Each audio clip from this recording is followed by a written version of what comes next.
नमस्कार, मैं ललित जोशी आपका स्वागत करता हूं। प्रियजनों, आज मैं आपसे बात करूंगा ट्रांसजेंडर के ऊपर।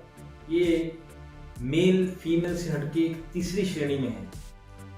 इस तीसरी श्रेणी को हमारे समाज में कैसा देखा गया, इनकी जीवन कैसा होता है, क्यों हमसे ये अलग है, और जीवन से लेकर मृत्यु तक वैसा क्षण जब इंसान अपनी जीवन यात्रा पूरी करके जाने वाला होता है तो हमें तो ले जाया जाता है राम नाम सत्य के नाम से। इन्हें छुपाकर क्यों ले जाते हैं? क्यों इनका सुनने में आता है कि जैसा कि रात को इनका संस्कार करते हैं, आधी रात को करते हैं। तो इनके ऊपर से आज पर्दा उठाने की कोशिश करूंगा। दर्शकों, ज्योतिष में बुध ग्रह से किन्नर को जोड़ा गया है, ट्रांसजेंडर को जोड़ा गया है। अगर जहां भी कहीं कोई ज्योतिषाचार्य या हम ज्योतिष या कर्मकांड के अनुसार जब इनको याद करते हैं तो इनको बुध से जोड़ा जाता है। तभी कहा जाता है कि इनका आशीर्वाद लो, इनके आशीर्वाद से आपका भला होगा, आपको तरक्की मिलेगी, आपको शुभता मिलेगी। घर में कोई नवीन कार्य, कोई नवा सदस्य हमारे घर में आ जाए तब ये आ जाते हैं, तो इनकी बधाई को अच्छा मानते हैं। तब इन आशीर्वाद लेते हैं इनसे, अपने बच्चों के लिए चावल वगैरह दे करके इनसे, और इनसे कुछ ले करके, इनको दान दक्षिणा दे करके, इनसे झुक करके हम लेते हैं। और एक ये भी पक्ष है कि इनके चले जाने के बाद इनको दुत्कारते भी हैं, बुरी नजर से भी देखते हैं। तो ये हमारे समाज की कुरीति है कि जो एक ऐसी हस्ती है जिसको तो हम आशीर्वाद लेना चाहते हैं, जिससे कि हम शुभता चाहते हैं, उसको हमने कहीं ना कहीं अपने समाज से अलग भी रखा। अब बात आती है कि इनकी रात को शव यात्रा क्यों निकालते हैं, क्यों छुपा करके इनको। अब इसमें हुआ क्या? इसमें ये कहा जाता है कि इनको जब लेके जाया जाता है जलाने के लिए या दफनाने के लिए, जो भी है, उसमें इनको मार पीट कर, कुछ अभद्र शब्दावली का इस्तेमाल करके, कुछ बुरे वाक्य बोल करके, इनको कुछ गाली गलौज करके लिया जाता है कि ताकि ये दोबारा इस योनि में ना आए। क्योंकि ये भी कहा जाता है कि इनको बुरा भला कहकर, मार कर, कहीं कहीं घसीट कर ये ले जाते हैं और बोलते हैं कि बताओ दोबारा इस योनि में आओगे। तो इस कुरीति से, हमारी समाज की कुरीति ही में से कह सकते हैं, कोई अच्छी बात तो नहीं कह सकते कि इसे लेके जाया जाए।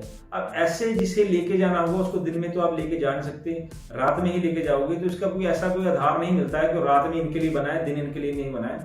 किसी भी कर्मकांड के लिए, किसी भी धर्मशास्त्र के लिए, किसी भी संस्कार के लिए हमेशा सूर्योदय काल में ही किया जाता है। सूर्योदय काल में ही किया जाता है। सूर्योदय काल के, सूर्य का अस्त होने के बाद ना तो हमारे यहाँ किसी कृत्य को करने की परंपरा है, ना ही वो किसी संस्कार को करने की परंपरा है। स्पेशली हमें दाह संस्कार करने की तो परंपरा है ही नहीं है। तो इनके लिए कोई अलग से शास्त्र नहीं बन जाएगा, इनके लिए ईश्वर ने कोई अलग से रूल नहीं निकाल देने हैं। ईश्वर के लिए सभी समान होते हैं, वो चाहे मेल हो, चाहे फीमेल हो, चाहे ट्रांसजेंडर है जिन्हें हम किन्नर कहते हैं।